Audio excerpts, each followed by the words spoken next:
Hello friends, welcome back to my channel. నేను మీ పార్వతి కొనిదల. అందరూ ఎలా ఉన్నారు? బాగున్నారా? నేను కూడా చాలా బాగున్నానండి. సో చాలా రోజుల తర్వాత ఈరోజు నేను మళ్ళీ ఒక వీడియోని అప్లోడ్ చేస్తున్నాను. ఇదేంటి అంటే కార్తీక మాసం సందర్భంగా మేము మొన్న ఆఖరి ఆదివారం రోజు ద్రాక్షారామంలోని శ్రీ భీమేశ్వర ఆలయానికి వెళ్ళామన్నమాట. సో ఇక్కడ దీనికి సంబంధించిన వీడియో అంతా కూడా నేను షూట్ చేశాను. దీన్ని అంతా కూడా నేను మీతో షేర్ చేసుకోవాలి అనుకుంటున్నానండి. ఇక్కడ చూస్తున్నారు కదండి, ఇది మనం లోపలికి ఎంటర్ అవ్వగానే అంతా కూడా పార్కింగ్ ఏరియా. ఇక్కడ పార్కింగ్ ఏరియాలోనే మనకి పూజకి కావాల్సిన పూజ సామాన్లన్నీ కూడా బాగా దొరుకుతున్నాయండి.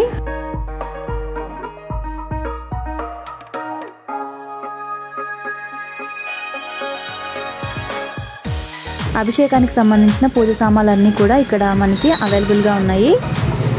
సో ఇక్కడ మనం ఇప్పుడు వెళ్తున్నాం కదా, ఇది వచ్చేసి ద్రాక్షారామంలోని కోనేరు. అంటే మనం ఈ ద్రాక్షారామం గుడికి వచ్చిన వాళ్ళందరూ కూడా దర్శనానికి ముందుగా ఈ కోనేరులో స్నానాలు అయితే చేసేవారు ఇంతకుముందు. ఇక్కడైతే మేము స్నానాలు అవి ఏమి చేయలేదు, జస్ట్ ఇక్కడ కాలు కడుక్కొని మేము దర్శనానికి బయలుదేరామన్నమాట.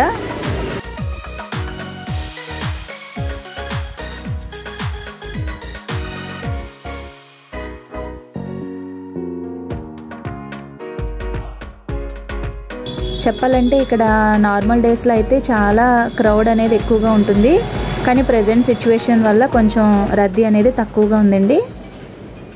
ఇక్కడ చూస్తున్నారు కదా, ఇదంతా కూడా మనకి చుట్టూ కూడా కొబ్బరి తోటల మధ్య ఉంటుందన్నమాట.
కోనేరులో ఇక్కడ మనం కాళ్ళు అవి కడుక్కున్న తర్వాత దర్శనానికి బయలుదేరుతున్నాము.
సో ఇక్కడ చూశారు కదా, కోనేరు మెట్ల దగ్గర కూర్చుని ఒక ఆయన పాముని ఆడిస్తున్నారు.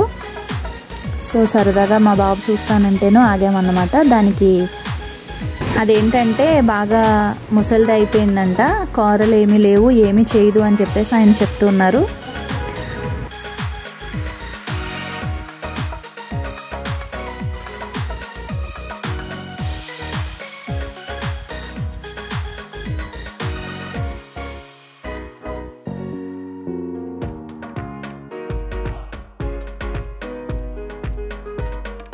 సో అయిపోయింది. ఇక్కడ వచ్చేసి మేము చూస్తున్నారు కదా, ప్రసన్న ఆంజనేయ స్వామి ఆలయము, ద్రాక్షారామం. ఇది వచ్చేసి మనం స్వామి దర్శనానికి వెళ్ళడానికన్నా ముందుగా ఈ కోనేరు పక్కనే ఆంజనేయ స్వామి గుడి ఉందన్నమాట.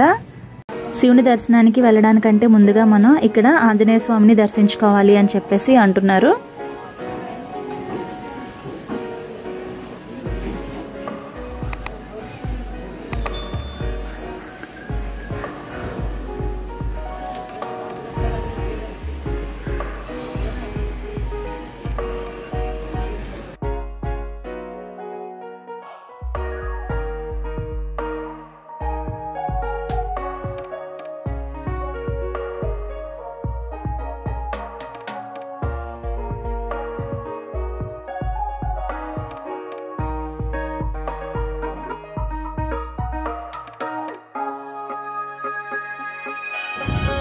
ఇక్కడ మనం ప్రసన్నాంజనేయ స్వామి దర్శనం అయిపోయిన తర్వాత లోపల భీమేశ్వర స్వామి దర్శనానికి వెళ్తున్నామండి. కార్తీక మాసం కాబట్టి కొంచెం రద్దీగా ఉంది, కానీ ఎప్పటిలాగైతే కాదు.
ఇది వచ్చేసి మనం ఆలయంలోకి లోపలికి వెళ్తూ ఉన్నామండి. ఇక్కడంతా కూడా చాలా ప్రశాంతమైన వాతావరణం ఉంది. లోపలికి మనం ఎంటర్ అవ్వడానికన్నా ముందుగా కూడా ఇక్కడ శుభ్రంగా కాళ్ళు చేతులు కడిగిన తర్వాత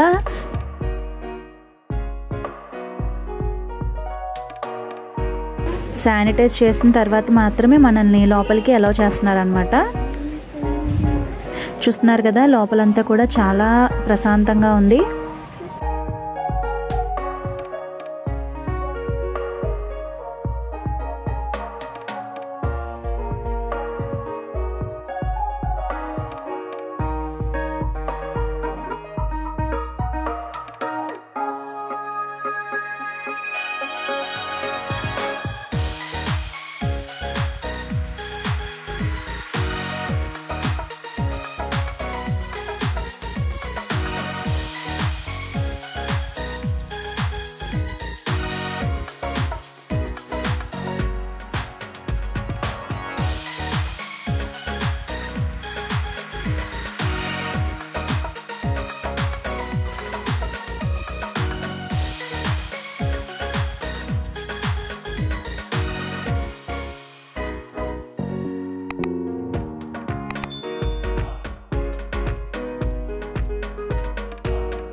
ఇక్కడ వచ్చేసి మనకి ఉచిత దర్శనం ఇంకా ప్రత్యేక దర్శనం 50 రూపాయల టికెట్లు కూడా అందుబాటులో ఉన్నాయి. 50 రూపాయల దర్శనం టికెట్స్ తీసుకున్న వాళ్ళకి కొంచెం దర్శనం అనేది త్వరగా అయిపోతుంది.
మామూలుగా అయితే అసలు మనం లోపలంతా కూడా వీడియో షూట్ చేయడానికి పర్మిషన్స్ ఏమీ లేవండి. కానీ ఏంటి అంటే ఇక్కడ ద్రాక్షారామంలోని శ్రీ భీమేశ్వర స్వామి అనేది చాలామందికి తెలీదు. కాబట్టి ఆయన ఎలా ఉంటారు, ఇక్కడ దర్శనం అనేది ఏ రూపంలో ఉంటుంది అనేది చాలామందికి తెలియని వాళ్ళకి చూపించాలి అనేది ఒక చిన్న ప్రయత్నం అన్నమాట.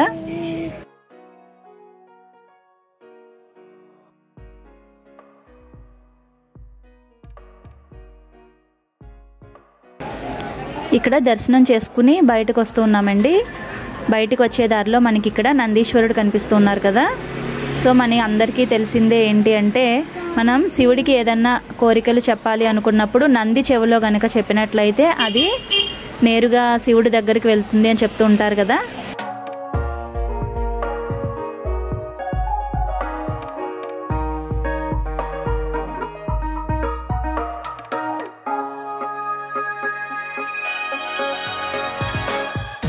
ఇది గుడి చుట్టూ ఉండే పరిసర ప్రాంతాలు చాలా పచ్చదనంగా చాలా ఆహ్లాదకరంగా ఉంది. చూడడానికి అంతా కూడా చాలా పీస్ఫుల్గా అనిపించింది.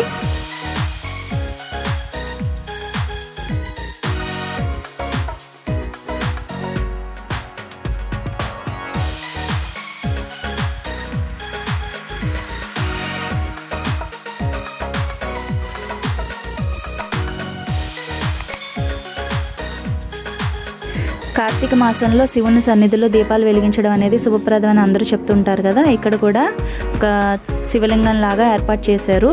దీపాలు వెలిగించాలి అనుకునే వాళ్ళు ఇక్కడ ఈ ప్లేస్కి వచ్చి అందరూ దీపాలు పెడుతూ ఉన్నారండి.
ఇదంతా కూడా మనకి గుడి లోపల ఉండే పరిసర ప్రాంతాలండి. చాలా ఆహ్లాదకరంగా కనిపిస్తున్నాయి కదా.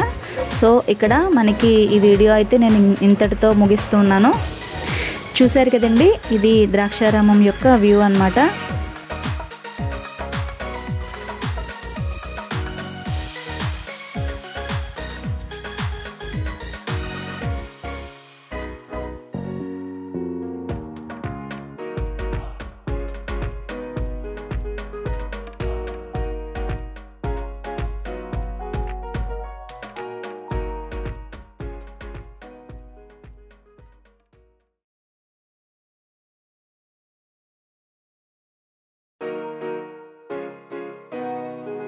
చూశారు కదండి, ఇది శ్రీ భీమేశ్వర స్వామి వారి ఆలయ దర్శనం. మీరందరూ చూసి ఎంతగానో ఆనందించారని అనుకుంటున్నానండి. మరొక మంచి వీడియోతో మళ్ళీ మిమ్మల్ని కలుస్తాను. Thank you.